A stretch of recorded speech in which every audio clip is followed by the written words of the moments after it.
একটা অবাক করা হাদিস শোনায়।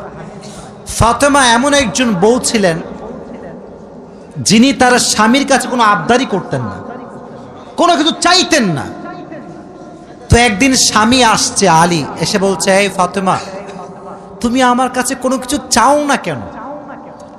কিচ্ছুই চাও না, আমি চাই তোমাকে দিতে, তুমি নিতেই চাও না। আজকে তুমি এমন একটা কিছু চাইবা যেটা খাওয়ার জিনিস হবে, আমি তোমাকে নিয়ে এসে খাওয়াবো, আমি তোমাকে নিয়ে এসে। তো ফাতেমা বলছেন, না দরকার নাই। কি দরকার? থাক না, কোনো প্রয়োজন নাই। তো আলী আজকে নাসরবান্দা, না আমি খাওয়াই ছাড়বো আজকে, বলো কি খাবা। তো চাওয়ার একটা লিমিটেশন আছে। উনি বললেন, আমার কিচ্ছু লাগবে না, জাস্ট বাজার থেকে একটা আনার নিয়ে আসবেন। কি নিয়ে আসবেন? তো আলী রাদিয়াল্লাহু তাআলা আনহু বলছে, ঠিক আছে যাও, আমি যাচ্ছি, তোমার জন্য নিয়ে আসবো একটা আনার। বের হয়েছেন নেওয়ার জন্য। এই মনোযোগ দিয়ে শুনবেন হাদিসটা, খুব মনোযোগ দিয়ে। বাজার থেকে একটা আনার কিনেছেন, কিনে যখন বাসায় ব্যাক করবেন, হঠাৎ করে একজন গরিব মানুষ আসছে, সে বলছে, আলী, আজ 3 দিন যাবত আমার পেটে কোনো খানা নাই, আমি বড় হত দরিদ্র মানুষ, খুবই ক্ষুধার্ত মানুষ, তুমি কি আমাকে কিছু খাওয়াতে পারবা? আলী রাদিয়াল্লাহু তাআলা আনহু এতটা দান করার মেন্টালিটি ছিল, এতটা ভালো মানুষ ছিলেন, বইয়ের কথা ভুলে গিয়েছেন, ওই আনারটাও আল্লাহর রাস্তায় দান করে দিয়েছেন। তো যখন আনার মানে হচ্ছে ডালিম, ডালিম, ডালিম। ও আচ্ছা, না বুঝলে বলা যাবে, কোনো সমস্যা নাই। আনার মানে হচ্ছে, নগরে ডালিম আছে না নাই? তোমাদের নগরে একটা বড় বাজার আছে, বাজারটার নাম কি? ওখানে দেখবা রাস্তার বাম পাশে সবগুলো বসে না, ফলের সব দেখবা, অনেক অনেক অনেক আপনার আঙ্গুর রাখা আছে, বেদানা রাখা আছে, আছে না নাই? আপনারা বেদানাও বলেন, ডালিমও বলেন। আচ্ছা, তো উনি দান করে দিয়েছেন। তো যখন দান করে দিয়েছেন, হঠাৎ করে মাথায় আসছে, তো কার জন্য ছিল? ফাতেমার জন্য। বলেন, কার জন্য ছিল? তো মনটা খারাপ যে জীবনে বউ একবার চাইলো, তাও খাওয়াইতে পারলাম না, মানুষকে দিয়ে দিলাম। বাসায় আসছে, মনটা খুবই খারাপ। তো বউয়ের ভালোবাসা কাকে বলে খুব ভালো করে বুঝবেন। আলী যখন গেটটা খুলেছে, ফাতেমা যখন আলীর চেহারার দিকে তাকাইছে, বলছে, আলী, নিশ্চিত তুমি আমার বেদনা, আমার ডালিম তুমি আল্লাহর রাস্তায় দান করে দিয়েছো। সুবহানাল্লাহ পড়ে। তো বলছে ফাতেমা, আসলেই তাই, আমি দান করে দিয়ে আসছি। তো বলছে, আলী, তুমি যদি আমার জিনিসকে আল্লাহর রাস্তায় দান করে খুশি হও, আমি ফাতেমা তাতেই খুশি হয়ে গেলাম। অবাক করা বিষয় দেখেন, হঠাৎ করে একজন মানুষ বাসার গেটে নক করেছে, এই কেউ কি আছে বাসায়? গেট খুলেছে, তো দেখছে গেটের বাইরে দাঁড়িয়ে আছে একজন সাহাবী, তার নাম হচ্ছে সালমান ফারসি। তার নাম কি? এদিকে পেছনে কিয়ামত হয়ে যাক, তোমরা আমার দিকে তাকাও। তার নাম কি? সালমান ফারসি। বলছে, কি হয়েছে আপনার, হঠাৎ করে আপনি আমাদের বাসায় আসছেন? বলছে, নবীজি তোমার জন্য 9টি আনার হাদিয়া পাঠিয়েছেন। আপনার সুবহানাল্লাহ পড়তে পারলেন না? কয়টি আনার? আরো জোরে। তো আলী বলছেন, নো, এটা আমার না, এটা আমার হতে পারে না। সালমান ফারসি বলছে, কেন? এটা তোমার জন্য পাঠিয়েছে। আলী বলছে, ভালো করে চেক করো, এটা আমার জন্য হতে পারে না। বলছে, কেন? বলছে, আল্লাহ তাআলা কোরআনে বলেছেন, মান জাআ বিল হাসানাতি ফালাহু আশরু আমসালিহা, যে আল্লাহর রাস্তায় একটা দিবে, আল্লাহ তারে 10 গুণ বাড়ায় দিবে। তাহলে আমার তো 9টা হবে না, আমার হবে কয়টা? তো সালমান ফারসি এই কথা শুনে আবার পকেটে হাত দিয়েছে, হাত দিয়ে আরেকটা বের করেছে, বলছে, নবী তোমাকে 10টাই দিয়েছে, আমি জাস্ট পরীক্ষা করছিলাম। সুবহানাল্লাহ পড়ে। তো চাইলেও একটা ভালোবাসা লাগে, আর যে আল্লাহর রাস্তায় দান করে তার আরো বেশি বাড়ায় দেয়। একজন আওয়াজ দিয়ে বলে, তিনি কে? আর একটা রেওয়ায়াত বলি, একদিন ফাতেমা রাদিয়াল্লাহু তাআলা আনহা সুতা বিক্রি করলেন। কি বিক্রি করলেন? সুতার দাম হচ্ছে 6 দিরহাম। কয় দিরহাম? আচ্ছা, তো বলছে, হে আমার স্বামী আলী, 6 দিরহাম নিয়ে কয়েকটা রুটি নিয়ে আসো হাসান এবং হোসাইনের জন্য। কার জন্য? হাসান এবং হোসাইন কার সন্তান? ফাতেমা এবং আলীর সন্তান। তো অবাক করে একটা রেওয়ায়াত, আমি জাস্ট গতকালকে এটা পড়লাম, এটা আমি আগে জানতাম না। তো বের হয়েছে বাসার থেকে রুটি কিনবার জন্য। কি কিনবার জন্য? রুটি কিনে ফেলেছে। Just he was coming back to home, বাসায় আসছিলেন। হঠাৎ করেই গরিব আসছে, অসহায় মানুষ। আলী, কিচ্ছু নাই পেটে খাওয়ার মতো, তুমি কিছু দিতে পারবা? আলীর মনোমাইন্ড এতটা বড় ছিল, যা কিনতে গিয়েছিল ফ্যামিলির জন্য ওইটাও আল্লাহ রাস্তায় দান করে দিয়েছে। জোরে সোরে পড়ুন সুবহানাল্লাহ। সন্তানের জন্য খাবার আপনি কিনেছেন, কিন্তু দান করে দিয়েছেন, কিন্তু ভেতরে একটা কষ্ট আছে না নাই? দেখো এই যুবকেরা, প্লিজ প্লিজ লাফালাফি করো না, এদিকে আমার দিকে একদম স্থির হয়ে থাকো, চুপচাপ স্থির থাকো। কারণ নওগাঁর মানুষ তো এরা অভদ্র ঘরের সন্তান, এরা সব ভদ্র ঘরের সন্তান, ঠিক না? চুপচাপ থাকেন। তো যখন ফিরে আসবেন, হঠাৎ করে একজন লোক আসছে, এসে বলছে, আলী তুমি কি এই উটটা কিনবা?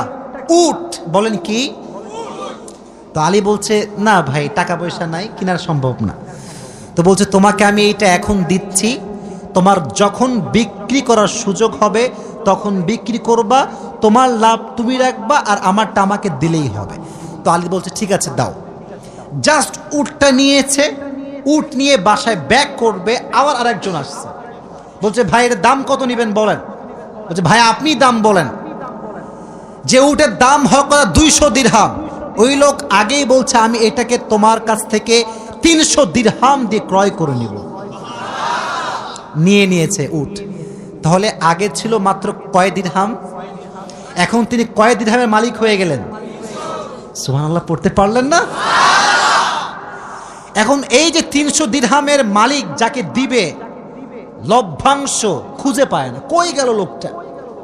লোক আর খুঁজে পায় না, না পেয়ে বাসায় আসছে। যখন গেট খুলেছে, গেট খুলেই দেখছে নবীজি তার বাসার ভেতরে বসে আছে। বলছে, আলী আজকের ঘটনা তুমি বলবা নাকি আমি বলবো? বলছে, নবী আপনিই বলেন। বলছে, তোমার কাছে সর্বপ্রথম যিনি উট বিক্রি করেছিলেন তিনি আর কেউ নন, তিনি হচ্ছেন জিবরাইল। আর যিনি ক্রয় করেছেন 300 দিরহাম দিয়ে, সে কোনো মানুষ নয়, তিনি হচ্ছেন ইসরাফিল। কেন নবী, এটা কেন আমার সঙ্গে হলো? বল, তুমি যে নিজে না খেয়ে মানুষকে খাওয়াইছো, এটা আল্লাহর কাছে বড্ড ভালো লেগেছে। তো আল্লাহ তোমার এত বেশি বাড়ায় দিয়েছে যে তুমি কল্পনাই করতে পারো না। সুবহানাল্লাহ পড়েন। তাহলে প্রিয় ভাইয়েরা, আল্লাহর রাস্তায় দান করার জন্য আলী এবং ফাতেমার থেকে শিক্ষা নেওয়ার দরকারটা আছে না নাই? যতটুকু পারি নিজেও খাবো, মানুষকেও দিব। নিজে খাবো, মানুষকে দিব না, এটা স্বার্থপর ছাড়া কিচ্ছু হতে পারে না। আমরা স্বার্থপর হব না, ভালোবেসে যাব। আল্লাহ ভালোবাসার মন আমাদের দান করুক, পড়ে না আমিন।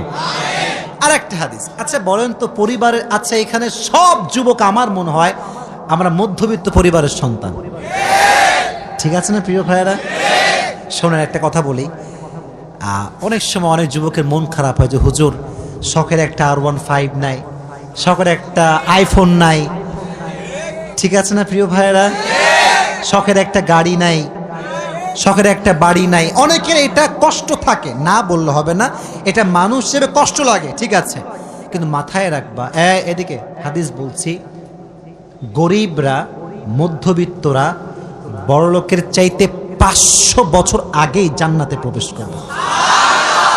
এবার খুশি না বেজার? এবার হাদিস শোনা। হঠাৎ করে একদিন আলী এবং ফাতেমার ঘরে এতটা অভাব, ভাত নাই, চাল নাই, ডাল নাই, কিচ্ছু নাই, একেবারে 3 দিন যাবত না খাওয়া। কয়দিন? এটাই কম মনে হচ্ছে আপনার কাছে? কম না বেশি? আপনি বিশ্বাস করেন, আজকালকার যুবকরা বডি বিল্ডিং করে, ইভেন তার 6 প্যাক বডি আছে, কিন্তু রোজা রাখতে চায় না। এই এলাকায় মনে হয় নাই? খবর লাগাবেন না, আপনার ভাবিও রোজা রাখে না, খবর লাগায় না। আপনি বলবেন যে ভাবি হোয়াট ইজ দিস, রোজা রাখেন না? এখন বলছি বাবা গায়ে শক্তি নাই, দুর্বল। একদিন এক যুবককে বললাম, কি রে তুই আমার ওয়াজ শুনিস না? বলছে অবশ্যই শুনি। তাই রোজা রাখিস না কেন? বলছে যে ভাই রোজা রাখলে বডি কমে যাবে। নাউজুবিল্লাহ পড়তে পারলেন না প্রিয় ভাইরা? কয়েকদিন যাবত না খাওয়া। এবার আলী রাদিয়াল্লাহু তাআলা আনহু বাধ্য হয়ে গিয়েছেন, আর পারছেন না। বলছে ফাতেমা যাও, বাবার কাছে যাও, বলো আব্বাজান বাসাতে খাবার মতো কিছু নাই, আপনার কাছে কিছু হবে খাওয়ার মতো? আহা! ফাতেমা যখন ঘরে আসছেন, নবীজি ঘর খুলে দিয়েছেন। দেখেন বাবা এবং মেয়ের ভালোবাসা কত সুন্দর। ফাতেমা বলেন নাই যে আব্বাজান কিছু লাগবে। যখন গেট খুলেছে, মেয়ের চেহারা দেখেছে, আব্বা বুঝে গিয়েছে মেয়েটা আমার ক্ষুধার্ত হয়ে আমার কাছে এসেছে। সুবহানাল্লাহ পড়া। ডাক দিয়ে বলছে ফাতেমা তোমার অবস্থা কি বলো, কি হয়েছে তোমার? ফাতেমা রাদিয়াল্লাহু তাআলা আনহা ডাক দিয়ে বলছে আব্বাজান আজ 3 দিন যাবত আমাদের বাসায় কোনো ভাত নাই, ডাল নাই, চাল নাই, গোস্ত নাই, কিচ্ছু নাই। আমি আপনার কাছে একজন ক্ষুধার্ত নারী হয়ে এসেছি কিছু নেওয়ার জন্য। তো নবীজি বলছেন এই যুবকেরা এদিকে তাকাও। বলছে ফাতেমা আমার কাছে 5টা বকরি আছে, 5টা দোয়া আছে। 5টা বকরিও আছে, 5টা ধামরাটের ভাইয়েরা 5টা দোয়া আছে, 5টা বকরি আছে। তুমি কোনটা নিতে চাও? which one you want to select? তো ফাতেমা বলছে নবী হে আমার বকরি লাগবে না, আমাকে দোয়া শিখাই দিলেই হবে। পরীক্ষায় পাস। দোয়াটা আমার সঙ্গে সবাই পড়েন, সকলে আমার চোখে চোখ রাখেন, সবাই পড়েন ইয়া আউয়ালাল আউয়ালিন ইয়া আখিরাল আখিরিন ইয়া যাল কুওয়াতিল মাতিন ইয়া রাহিমাল মাসাকিন ইয়া আরহামার রাহিমিন। আমি জানি যে এটা এখনই মুখস্থ করা সম্ভব না, তবে এটা আগামীকাল কোথায় যাবে? মাশাআল্লাহ, সার্চ করবেন, ডাউনলোড দিবেন, এখানে কাট করে নিয়ে আসবেন। এই দোয়াটা you have to repeat after me, বারবার বারবার বারবার। নবীজি বলেছেন এই দোয়া যে যত বেশি পড়বে তার রিজিকে বরকত তত বেশি বেড়ে যাবে। এই দোয়াটা আমরা বেশি বেশি পাঠ করব তো ইনশাআল্লাহ। এবার ফাতেমা আলীর কাছে ব্যাক করেছে। আলী বলছে ফাতেমা তোমার হাতে গোস্ত কোথায়, ভাত কোথায়, খাবার কোথায়? তোমার হাত তো খালি, কোথায় আমার খাবার? তুমি তো খালি হাতে ফিরে এসেছো। বলছে আলী আমার হাত খালি না, আমার হাত ভরপুর আছে। বলছে কিভাবে? বলতেছে যে যাহাবতু লিদ-দুনিয়া ওয়া জিতু বিল আখিরা, আমি নবীর কাছে দুনিয়া চাওয়ার জন্য গিয়েছিলাম, নবী আমাকে আখিরাত দিয়ে ফিরাই দিয়েছে। আমি আখিরাত নিয়ে তোমার কাছে এসেছি। তো আলী এবার নিজেই আসছে। ডানের যুবকরা কিরে আমার দিকে তাকাও। এবার নিজে কে আসছে? আলী। বলে এবার কে আসছে? নবী হে অভাব, খাবার দাবার কিচ্ছু নাই। নবী এবার সংখ্যা বাড়ায় দিয়েছে। বলছে আমার কাছে 5000 বকরি আছে আর 5টা দোয়া আছে, তুমি কোনটা চাও? আলী বলছে নবী 5000 বকরি নয়, 5টা দোয়া হলেই চলবে। কতটা আল্লাহর উপরে ভরসা চিন্তা করেন। আমার মতো আপনার মতো মদন হইলে আগে বকরি দেন, তারপর দোয়া দেখা যায়। ঠিক কিনা যুবক ভাইরা বলো? শুধু এইটা, বিপদে পড়লে মানুষ সুদও খায়, ঘুষও দেয়। আল্লাহর উপরে ভরসা করে কিছু থামবে, দোয়া করবে, তাহাজ্জুদ পড়বে, এই সবর মানুষের মাঝে নাই। ঠিক কিনা যুবক ভাইরা বল? এজন্য আমাদের অভাব আসলে, দুঃখ আসলে আমরা ভরসা করব একজনকে। আওয়াজ দিয়ে বলেন তিনি কে? আপনারা মনে হয় বিরক্ত হয়ে গেছেন, আমি দোয়া করে দিব, তাই না? না না, বিরক্ত হয়ে গেছেন মনে হয় না। আসলে খুব ভালো লাগলো এই বিষয়টা যে আপনারা এতটা আগ্রহী যে বৃষ্টি হচ্ছিল তা আপনারা জান নাই। এটাই প্রমাণ করে নওগাঁর মানুষ ইসলাম প্রেমিক মানুষ, কোরআন প্রেমিক মানুষেরা।